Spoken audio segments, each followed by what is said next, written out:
everybody, I'm Moo. And I'm Fuji. We just watched Many Adventures of Winnie the Pooh. 1977. Yeah, 1977. Woo! I like that. I like this movie. It's so cute. It's childhood. Gets you right there in the feels. Oh yeah, this is like early childhood, like probably like 3 or something. Did you have all the toys and things? Oh yeah, me and my siblings, we had all the toys. We had a bunch of the VHS tapes. Watched like when the movies were coming out, the ones that came out at the time. We watched those. Like all the things. I mean, I still love it. It's still cute. It's great. It's pretty great. This isn't the first Disney movie that broke the fourth wall. That's Aristocats that did it so at the end. But this is the one that breaks like most. Leans, like literally, it's in the book. Leaning very heavily. Literally walking throughout the book. Mm-hmm. Gopher is not in the book. Gopher's not in the book. Winnie the Pooh legit says that. He's not in the book. I thought that was so funny. I feel like a lot of these jokes I missed when I was a kid. Same. And now it's, like, hilarious. This movie is super funny. Oh, yeah. This movie is really funny. I also like, I love how I did like how they did the book thing. They do this in the Disney ride, too. Like, they have, like, this, it's basically this movie, including the passages from the book. Like, they have the book in, like, it's giant, because, you know, you're in a ride, you're seeing this giant book. But, yeah, they do that, and it's pretty great. Heffalumps and Woozles, though. Heffalumps and Woozles. Yeah. What are they? They're really confusals. They're elephants and weasels, which I did not realize until the Heffalump movie came out. Sorry, that was a really weird laugh I just made right now. I mean, that's not the first time the weird laughter has occurred. I know. It won't be the last. Anyway, one thing that you notice right away when you start this movie is we're back to inked outlines for a little bit, and then we go back to sketchy outlines. Okay, Robin Hood made money, so we're all right. And all right. Did Winnie the Pooh do okay at the box office? I think it did. Come to think of it, I don't know if they. Hey, actually, so would A.A. Milnes? Would he be getting the money from, like, merch, or would Disney be getting money from merch? I know he has copyright over it. I don't know. I think his family has the copyright right now. Mm-hmm. So, and they do get royalties for it, I believe. But Disney gets a lot of it. I imagine, like, I don't know, actually. Because I feel like just the sheer number of toys you could sell from this movie would, holy shit. I think they do get royalties from Disney for, like, things like merch and stuff like that. I can't imagine them not. Yeah. That seems fair. I mean, it's not like, say, Peter Pan, which I do know where that money goes. It goes to the hospital. The hospital, yeah. Right, that still goes to the hospital. That's another reason. That's amazing. You know what? That's another reason to hate Pan, because they didn't do that. Oh, that's the worst. A children's hospital. They didn't pay their royalties, really. That's legitimately the worst. I know. I was just like, we're not gonna rant about Pan. We've done that. We can record that at different time. Hey, let's rewatch Pan. Words that I never thought I would hear you say. I don't want to, but I think it'd be interesting recording. We should watch Pan and then we should watch Hook. That's an interesting double feature to go for, I have to Yes. say. Anyway, let's Winnie the Pooh. Winnie the Pooh. Yeah. Winnie the Pooh. Anywho, childhood. Winnie the Pooh. Winnie's a girl's name, but don't you know what the means? You're quoting the 4-year-old that owned these toys. Yes, I am. Robin. That's a line from the book. Mm-hmm. I read these books over and over when I was a kid. I didn't read them when I was a kid. I didn't read them until I was older, but it was pretty much, for me, it was the Disney stuff. Mm-hmm. I remember there's one I watched quite a bit, and it was about this bird.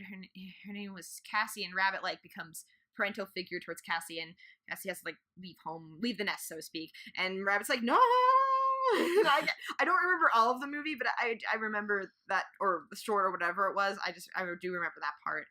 I do remember Winnie the Pooh, the Search for Christopher Robin. I remember that one. That's a kind of a nightmare fuel of a movie. Winnie the Pooh almost dies.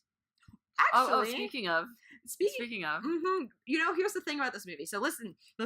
All the characters in this movie, except for Christopher Robin, are stuffed animals. Therefore, even the times you could sit in the movie and be like, "Oh, that person's dead," or "Oh, that guy's going to be dead if this wasn't a movie." What you said. Basically, it wouldn't be the case in Winnie the Pooh because they're stuffed animals. You can live, and falling thousands of feet. Yep, drop from trees into mud holes. In a flood. That fucking tree that collapsed, this owl's tree went down. I'm like, if Winnie the Pooh was alive, he'd be dead. And if the 3 of them were alive, they'd be dead. But they're just stuffed animals. Stuffed animals. They're stuffed animals. Oh my. Uh, And they look like stuffed animals too. I really appreciate that. yeah, they do. Like there's like times where they have moments where it reminds you that these are stuffed animals. Because like when Pooh's falling down the tree is the one that sticks out to me, and he's like goes into the position that like sitting position. That's probably how his joints went because he's the ball joint kind of stuffed animal. Those really old fashioned ones. Yep. And I was telling Fuji earlier that in the 2011 version, which we will get to eventually, they used the real stuffed animals that were blonde to Christopher Robin in the opening parts of the movie, filling the room, and like they had pretty much had to beg to get them over, and they were like because these are old, like they were played with, so they're really delicate as a result. So like when they shipped them over to the States, I think or California to like film them, they were just like in these like super like well guarded boxes, and just like they're like have china, like really fine china inside, you would think, or like a really priceless artifact, like, oh god, we can't drop it, the Ark of Covenant, it's gonna look covenant gonna explode, like that's pretty much like. And they were supervisors while they were taking like the footage for the movie, like there were supervisors watching, making sure the stuffed animals were not damaged or harmed or touched with anyone without permission in any way, shape, or form. I'm pretty sure they were wearing gloves when they handled them. Oh, I'm sure. So I thought that was interesting, and I'll probably bring it up again when we get to that movie, but I thought it interesting to bring up now. They didn't use the real ones in this movie, though. Probably because Disney couldn't get permission. Well, that, and I think because the ones that they made for this one match the design from the movie a little bit more. Yeah, so I think it makes sense, honestly. Even if Tango's eyes are a little bit weird, both in the movie and outside of the movie, strangely enough. There's quite a bit of off model going on in this movie. Yeah, so we actually had to stop and rewind it because Moo looked up at Piglet during the introduction when they're singing Winnie the Pooh, Winnie the Pooh, and in that scene, Piglet has sleeves. He's incredible. He's off model. Like, he's a lighter shade of pink. His face is different. He's a little bit smaller, and his shirt is different. He has sleeves, and I was like, "Oh my god, what the fuck happened?" And I was making fish sticks, and I had to stop and rewind it. I was just like, "Oh, come back over here! You guys see this?" Like, I just thought I was seeing things for a minute there because it's like, why does Piglet look so drastically different? Turns out my memory of what Piglet looks like isn't wrong. It's just off model in that song. I think they corrected in the future. Yeah. Because I don't remember Piglet looking like that ever. Did they just, like, forget?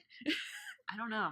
What happened? See, I wish that there was there was more. I wish that there were art books. Yeah. For these. Yeah. I don't Dark Ages ones. There are, yeah. I mean, actually, we're hitting the Dark Ages as our next movies when we hit the Dark Ages, but some people count Winnie the Pooh as a Dark Age movie, too. I don't know why, but okay. I think it did okay at the box office. Dark Age Winnie the Pooh. hey, we're not bringing up the gritty reboots that could happen one day. Edgy and gritty. I don't want to think about Winnie the Pooh. I actually directed by Michael Bay. Yeah. Oh yeah. No, actually, no, I was saying earlier that Reggie Winnie the Pooh would just be real animals, just like a real bear. Oh, they're doing that thing now, though. They're doing the live action Disney movies. Oh, I want to do good in live action. Live action. Ugh. Maybe they'll just do a live action Christopher Robin and stuffed animals. Okay, that would work okay, but I don't want. Maybe they'll do live action Christopher Robin and animatronic stuffed animals. Jesus Christ! Do they want to traumatize everybody? Darker and edgier. Yeah, I guess if you really want to go that route. Out the edge. We're not doing this, man. No, Disney, bad. I mean, the live action furniture in Beauty and the Beast, like how they move. And I know they're supposed to be creepy. It makes sense that they're creepy in live action, but it doesn't make them any less creepy. They are very creepy. It's not as cute when it's live action. And you're like, oh, that's why Marius freaks the fuck out when the cup talks to him. That would be a little terrifying. I would scream if that cup talked to me. Like, Jesus, you've seen what they look like, right? I've seen. Moo, are you thirsty? Here. Out of my face! No! No way! This is my life. This trolling Moo. Oh my god! That's what I do. Why do you do this to me? Because I love you. Oh my god, yeah, that's true. Yes, I love you too. I guess. She guesses. I guess. Oh wait, what was I gonna say? Oh yeah, no. That in the original Beauty and the Beast tale, the servants are invisible. What if they go back to that shit? Why are we talking about Beauty and the Beast? We need the rescuers. We need to get to the rescuers. Okay. We're getting in 10 minutes anyway. The poor little girl. So anyway, I recommend Winnie the Pooh. It's cute. I recommend it. Show it to your kids. It's timeless movie. Perfect movie.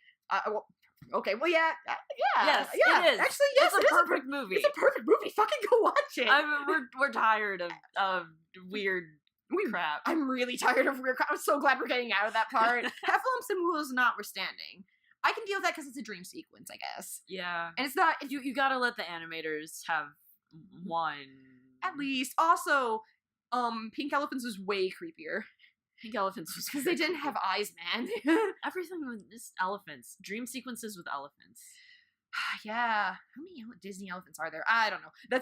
I guess we'll find out, won't we? We'll find out. As we keep going. So, we're going to do a movie that doesn't have elephants in it. That'd be very interesting if they did. Surprise, there's an elephant. You just never noticed. Holy shit. We're going to see if this is the version that has a naked lady in it. Yes. We should I know the scene too, so we'll get to it. Anyway, We're going to watch Rescuers. See you then.